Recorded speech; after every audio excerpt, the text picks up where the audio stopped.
5 जुलाई को उत्तर प्रदेश के मुख्यमंत्री योगी आदित्यनाथ की सरकार के दूसरे कार्यकाल के 100 दिन पूरे हो गए। इस मौके पर खुद योगी आदित्यनाथ ने लोक भवन में प्रेस वार्ता कर सरकार द्वारा किए गए काम की उपलब्धियों को गिनाया। इस दौरान योगी आदित्यनाथ ने एक पुस्तक का भी विमोचन किया। मुख्यमंत्री योगी आदित्यनाथ ने कहा कि उत्तर प्रदेश के इतिहास में 37 साल के बाद हमारी सरकार को प्रदेश की जनता ने दूसरी बार सेवा करने का मौका दिया है। उन्होंने कहा कि हमारी सरकार ने जो कहा उसे पूरा किया। इस दौरान उन्होंने 100 दिन के कार्यकाल में किए गए काम की उपलब्धियों को रखा। वहीं उत्तर प्रदेश सरकार के 100 दिन पूरे होने पर कानपुर के उद्योगपति और आईआईए के पूर्व राष्ट्रीय अध्यक्ष सुनील वैश्य ने बताया कि किसी भी सरकार के कामों का लेखा जोखा है 100 दिन में नहीं तय कर सकते। उन्होंने कहा कि इतना जरूर है कि योगी जी की सरकार में जनप्रतिनिधि जनता के बीच जा रहे हैं, इसे सरकार की उपलब्धि माना जा सकता है। मगर बात उत्तर प्रदेश के उद्योग धंधों की करें तो अभी भी यूपी के उद्योग धंधों की हालत खराब है। उत्तर प्रदेश के इतिहास में 37 वर्षों के बाद यह अवसर आया था जब कोई सरकार अपना 5 वर्ष का कार्यकाल पूरा करे और 5 वर्ष के अपने कार्यकाल के उपरांत फिर से प्रचंड बहुमत के साथ सरकार बनाए। पहली बार उत्तर प्रदेश के इतिहास में किसी मुख्यमंत्री ने अपना कार्यकाल पूरा किया और प्रचंड बहुमत के साथ फिर से सरकार बनाने के साथ ही सरकार को सफलतापूर्वक संचालन करने के अपने 100 दिन के अपने इस कार्यकाल की उपलब्धियों के साथ जो कहा सो किया।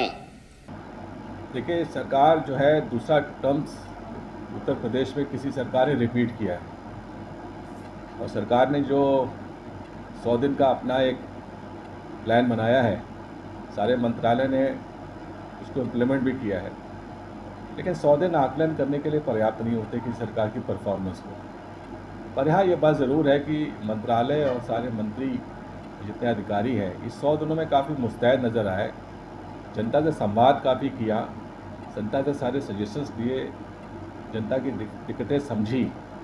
अब ये दूसरी बात है कि जो उन्होंने लिया समझा उसे कितना इम्प्लीमेंट करते हैं और किस ऐसे लोगों को लाभ पहुंचाते हैं। जहाँ तक उद्योग की बात है, उद्योग में इस दौरान एक ग्राउंड ब्रेकिंग सेरेमनी की गई, एक बड़ा इन्वेस्टमेंट की घोषणा हुई, तो इन्वेस्टमेंट ज़मीन पर अभी आना है। हमारी दिक्कतें अभी है विद्यमान, हमारी दिक्कतें सरकार के सामने रखी हैं हम लोगों ने कई बार। हमारी लीज होल्ड फ्री होल्ड का मामला चलता है, हमारे हाउस टैक्स का मामला है, हमारी इधर डूइंग बिजनेस में बहुत सी ऐसी बाधाएं हैं जो अभी भी सॉल्व नहीं हुई हैं।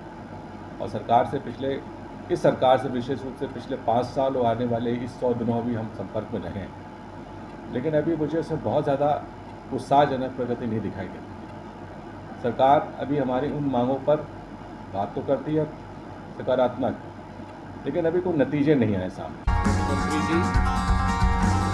योगी आदित्यनाथ ने कहा, हमारी सरकार ने जो कहा सो किया। उन्होंने प्रधानमंत्री नरेंद्र मोदी का जिक्र करते हुए कहा कि यूपी आबादी के हिसाब से देश में पहले स्थान पर है, ऐसे में यहाँ पोटेंशियल है। उन्होंने कहा कि प्रधानमंत्री चाहते हैं कि देश की अर्थव्यवस्था $5 ट्रिलियन तक पहुंचे, जिसमें यूपी सरकार ने $1 ट्रिलियन के योगदान का लक्ष्य बनाया है। मगर यहाँ सबसे बड़ा सवाल खस्ता हाल उद्योग को लेकर है। प्रदेश में लघु उद्योग चलाने वाले उद्योगपतियों की समस्याओं की कोई सुनवाई नहीं है। ऐसे में अभी देश की जीडीपी को $5 ट्रिलियन तक ले जाने की बात करना शायद जल्दबाजी होगा। आदरणीय प्रधानमंत्री जी ने देश के लिए जो लक्ष्य निर्धारित किया है कि भारत की अर्थव्यवस्था $5 ट्रिलियन की होगी, तो स्वाभाविक रूप से उत्तर प्रदेश की भूमिका इसमें महत्वपूर्ण हो जाती है।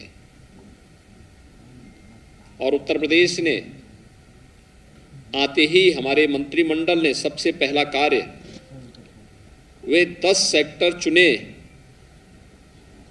जिन पर हम व्यवस्थित कार्य योजना बना करके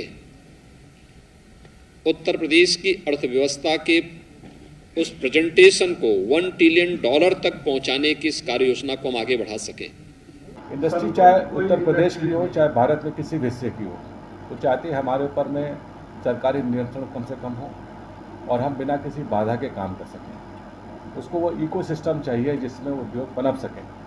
उसमें कई चीज़ें आती हैं, इंफ्रास्ट्रक्चर आता है, लॉ एंड ऑर्डर आता है, रूल्स और रेगुलेशंस आते हैं, सरकार के अधिकारियों की मानसिकता भी आती है, भ्रष्टाचार भी आता है, शोषण भी आते हैं। ये सारी बातें जब जहाँ पे पॉजिटिव मिलती है वहाँ पे उद्योग पनपते हैं, चाहे वो तमिलनाडु हो, चाहे वो गुजरात हो, चाहे तेलंगाना हो।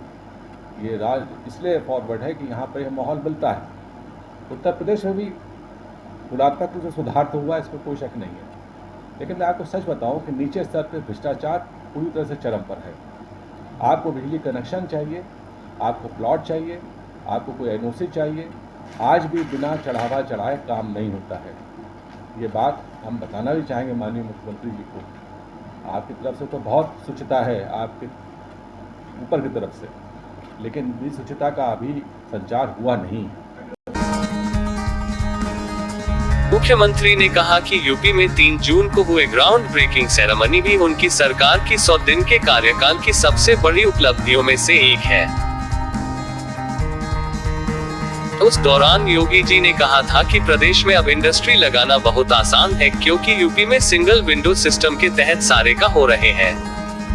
मगर प्रदेश के उद्योगपति का कहना है कि ये प्रचार प्रसार का एक माध्यम है। ये बड़े उद्योग वो भी जो बाहर से आकर प्रदेश में अपना उद्योग लगाना चाह रहे, उनके लिए ये सिंगल विंडो भले ही कारगर हो, मगर प्रदेश लेवल पर छोटे उद्योग के लिए ये सिस्टम हाथी के दांत ही साबित हो रहे। श्रम, भूमि आवंटन, संपत्ति रजिस्ट्रेशन, पर्यावरणीय अनुमोदन, निरीक्षण, विनियमन, कर भुगतान आदि के क्षेत्रों में रिकॉर्ड 500 से अधिक सुधार हम लोगों ने इस दौरान लागू किए। 40 विभागों के 1400 से अधिक जो कॉम्प्लायंस थे उन्हें हम लोगों ने समाप्त किए। Digital single window clearance platform निवेश मित्र के रूप में 29 विभागों की 349 सेवाएं आज इन्वेस्टर्स को यूपी में ऑनलाइन प्राप्त हो सकती हैं। मेगा एवं उससे उच्च श्रेणी के उद्योगों को आवेदन करने के 15 दिन के भीतर भूमि प्रदान करने का प्रावधान भी हम लोगों ने इस व्यवस्था के साथ लागू किया। देखिए, ये तो एक प्रचार तंत्र है और बहुत सी बातें सरकार के ऊपर नेतृत्व को या शीर्ष नेतृत्व को पता नहीं होती, ज़मीनी हकीकत, या बहुत जगह उनको पता भी होती तो शायद उतनी तवज्जो नहीं देते। आप सिंगल टेबल कह लें या निवेश मित्र कह लें, इसलिए कि बहुत सी अलग अलग सरकार सिंगल विंडो के का नाम भी देती है, पर हर सबको पता है पूरे भारत में लगभग ये सिस्टम बहुत कारगर नहीं हुआ। तो कारण क्या है कि इसमें ह्यूमन इंटरफेरेंस बना रहता है। अगर आप कोई एनओसी चाहते हैं तो कोई आपको ज़रूरी नहीं कि आपको केवल वहाँ पे अप्लाई करने पे मिल जाए, वो कहीं ना कहीं उसमें आपत्ति लगा के आखिरी समय पे आपको पर लेकर भेज दिया जाता है, लिहाजा वो लटक जाती है। जब तक आप उनकी निजी स्वार्थ पूर्ति नहीं करते हैं वो काम नहीं होते। कुछ एक विभाग है जहाँ पे ईज़ हुआ है, लेकिन उद्योग को तो कई दर्जन विभागों से सामना करना पड़ता है, वो आसान नहीं है। सिंगल टेबल सिस्टम या सिंगल विंडो सिस्टम या निवेश मित्र, जहाँ पर मुख्यमंत्री का कार्यालय या कुछ अधिकारी बड़े इन्वेस्टर का जो ध्यान देते हैं, वहाँ तो आसानी है, लेकिन अभी मध्यम और छोटे और लघु उद्योग या माइक्रो लेवल के उद्यमियों के साथ अभी बहुत दिक्कत है। कि मगर इन बुनियादी परेशानियों के बीच यूपी की कानून व्यवस्था से उद्योगपति बेहद खुश है। देखिए, योगी जी एक कर्मठ मुख्यमंत्री हैं, इसमें कोई शक नहीं। वो प्रयासरत रहते हैं कि प्रदेश हर दिशा में तरक्की करे, चाहे कानून व्यवस्था की स्थिति हो उस पर काफ़ी सख्त रहते हैं, भ्रष्टाचार के खिलाफ उनका जीरो टॉलरेंस है। इसके साथ साथ बहुत जगह उनकी बहुत सी ऐसी योजनाएं हैं जहां पर स्पष्ट उनके छाप दिखाई देती है उनके कार्य की। कानून की व्यवस्था से हम बहुत संतुष्ट हैं। और ये तो पूरा देश उसका उदाहरण देता है। आज हम उद्यमी खासकर बतावे से कह सकता हूँ, शायद ही कोई उद्यमी आज कह सके कि उसका एक्सटॉर्शन होता है या उसको धमकी दी जाती है।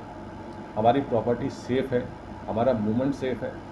बहुत स्थितियाँ पहले से बेहतर हुई हैं और अभी जो सांप्रदायिक तनाव पैदा हुआ है देश में, उससे सरकार ने बहुत बखूबी निपटा है और ऐसा उदाहरण प्रस्तुत किया है कि ये जो ऐसे उपद्रवी तत्व हैं उनको सबक मिले और वो आगे चल के इस प्रदेश की कानून व्यवस्था और सौहार्द को खराब न कर सके।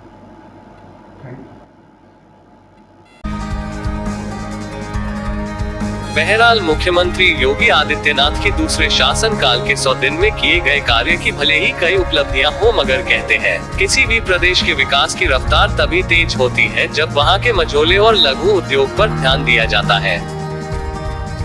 Bureau report ST news.